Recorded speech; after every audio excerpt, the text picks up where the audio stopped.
மகள் Ranjitha, station fire officer. இந்த நடந்த டிஎன்யூஎஸ்ஆர்பி எக்ஸாமில் ஸ்டேஷன் ஆஃபீஸர் எடுத்து கிளியர் பண்ணியிருக்கேன். எனக்கு இந்த சக்ஸஸ் கிடைக்கிறதுக்கு 3 இயர்ஸ் ஆயிருக்கு.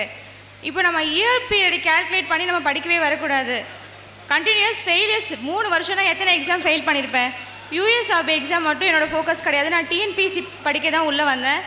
ஆனால் லாஸ்ட் டைம் ஆஃப்டர் இன்டர்வியூ நான் ஃபெயில் பண்ணது வந்து 0.25. எப்போ நான் 0.25ல் யூனிஃபார்ம் சர்வீஸை மிஸ் பண்ணணும், எடுத்தால் யூனிஃபார்ம் சர்வீஸ் தான் எடுக்கணும் அப்படின்னு கான்ஃபிடென்ட்டாக உள்ளே இறங்கிட்டேன். அதுதான் என்ன இப்போ எஸ்ஓ ஆக்கி இங்கே நிற்கிருக்கு. ஒரு ஃபெயிலியர் வந்தோடனே தயவு செஞ்சு ஃபெயிலியர்ஸ் வந்து எடுத்துக்காதீங்க, பெருசாக எடுத்துக்காதீங்க. ஃபெயிலியர்ஸை கம்பேர் பண்ண ஸ்டார்ட் பண்ணுங்கள். ஃபஸ்ட்டு ஒரு 2 மார்க்கில் ஃபெயில் ஆகிருக்குமா, 10 மார்க்கில் ஃபெயில் ஆகிருக்கும், அடுத்து 2, அடுத்து 1, அப்புறம் 0.25. அதுலேயே நமக்கு ஒரு டெவலப்மெண்ட் இருக்கும். என்ன தான் ஃபெயில் ஆனாலும் ஃபெயிலியர் வந்து ஃபெயிலியர் தான்.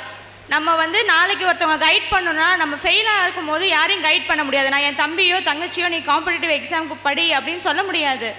சொன்னால் நீ படிச்சியே நீ வேலைக்கு போனியான்னு நம்மளை ஃபஸ்ட்டு கொஷின் பண்ணுவாங்க. அந்த கொஷின் வரக்கூடாது. நான் அதுக்காக தான் வந்து கண்டினியூஸாக படித்தேன். எனக்கு வந்து 7 வயசில் குழந்தை இருக்குது. நான் இப்போது ஃபிசிக்கல் கிளியர் பண்ணி இன்டர்வியூ கிளியர் பண்ணி இங்கே நான் நிற்கிறேன்னா கண்டிப்பாக வந்து கண்டினியூஸ் எஃபர்ட் மட்டும்தான். நான் வந்து இங்கே கடலூர்லேயும் படிச்சிருக்கேன், மயிலாடுதுறை பிரான்ச்லேயும் படிச்சிருக்கேன். எனக்கு எந்த டிஃப்ரென்ஷியேஷனும் தெரியல. டாஃப் அகாடமி எல்லா இடத்துலையும் டோர் ஓப்பன் பண்ணியிருக்காங்க. என்னோடய சுச்சுவேஷன் காரணமாக இங்கேருந்து நான் வந்து நாகப்பட்டினம் ஷிஃப்ட் ஆகிற மாதிரி இருந்துச்சு. நான் 2 இயர்ஸ் கடலூரில் படிச்சிருக்கேன். 1 வருஷம் ஃபுல்லாக மயிலாடுதுறை டெஸ்ட் பேட்ச் தான். டெஸ்ட்டு தான். நான் ஒரு டெஸ்ட்டு கூட மிஸ் பண்ணது கிடையாது. ஒரு டெஸ்ட்டு கூட படிக்காமல் போனது கிடையாது. என்னை வந்து யார் கூடயும் நான் கம்பேர் பண்ணிக்க மாட்டேன். நான் என் கூட மட்டும்தான் கம்பேர் பண்ணிகிட்டு இருப்பேன். நீங்கள் மற்றவங்க கூட உங்களை கம்பேர் பண்ணாதீங்க. ஒருத்தவங்களுக்கும் சுச்சுவேஷன்ஸ் வேறு. நம்ம சக்ஸஸ் பண்ண வந்திருக்கோம். இங்கேருந்து வெளியில் போகணுன்னா சக்ஸஸ் பண்ணிவிட்டு மட்டும்தான் வெளியில் போகணும். மற்றபடி வேறு எதுவும் மனசில் இருக்கக்கூடாது. எவ்வளோ ஃபெயிலியர்ஸ் வந்தாலும், ஒருவேளை நான் இப்போ ஃபெயில் ஆகியிருந்தா கூட நெக்ஸ்ட்டு நான் ஒரு குரூப் பண்ணேன், குரூப் 2 பாஸ் பண்ணி இந்த இடத்துக்கு வந்திருப்பேன். கண்டினியூஸாக படிச்சுட்டே இருங்க. இங்கே ஃபெயிலியர்னு ஒன்று இல்லவே இல்லை. பாஸ் பண்ணிட்டு தான் வெளியில் போகணும். அதுக்கான வாய்ப்புகள் அதிகமாக இருக்குது. எந்த கவர்மெண்ட்லேயும் 56, 54 வயசில் படிக்க ஆளே கிடையாது. 32ஓடு முடிஞ்சிடும். தமிழ்நாடு கவர்மெண்ட்டில் மட்டும்தான் ஏஜ் ரிலாக்ஸேஷன் இவ்வளோ இருக்குது. அப்போ இதை நம்ம யூட்டிலைஸ் பண்ணிக்கலாம். நம்ம எல்லாராலையும் அரசு அதிகாரியாக ஆக முடியும். அதுக்கான வாய்ப்பு நமக்கு அதிகமாகவே இருக்குது. ஒரு வேளை டாஃப் அகாடமி மயிலாடுதுறையில் இல்லாமல் போயிருந்துச்சுன்னா நான் கொஞ்சம் சிரமப்பட்டு தான் பாஸ் பண்ணியிருப்பேன் சார்.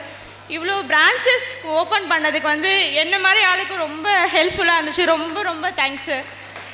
எனக்கு காம்படிட்டிவ் எக்ஸாமை இன்ட்ரடியூஸ் பண்ணி வச்சது வந்து எங்கள் சித்தப்பா தான்.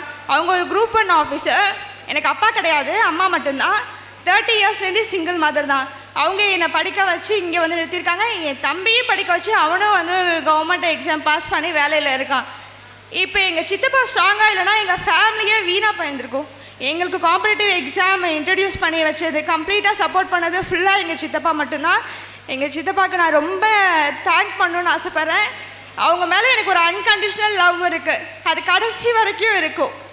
அப்புறம் என் ஹஸ்பண்ட் கண்டினியூஸ் 3 இயர்ஸ் ஃபெயிலியர்ஸ். ஒரே ஒரு நெகட்டிவ் வேர்ட் கூட அவங்க என்னை பார்த்து சொல்கிறது கிடையாது. படிச்சுட்டே இரு. எனக்காவது ஒரு நாள் நம்ம கண்டிப்பாக இந்த ஸ்டேஜில் ஏறுவோம் அப்படின்னு. எங்கள் அம்மாவுக்கு நான் ஐடியில் ஒர்க் பண்ணோம் அப்படின்னு ஆசைப்பட்டு தான் இன்ஜினியரிங் படிக்க வச்சாங்க.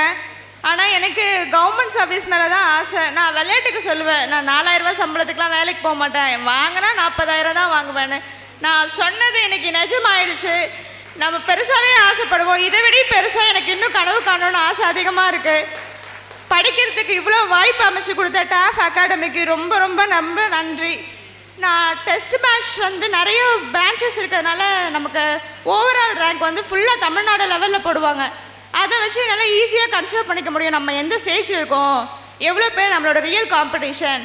ஒரு டிஸ்ட்ரிக்குள்ளேயே நம்மளோட ரேங்கை சுருக்கிடாமல் தமிழ்நாடு ஃபுல்லாக வைடாக ஓப்பன் பண்ண டாஃப் அகாடமிக்கு ரொம்ப நன்றி.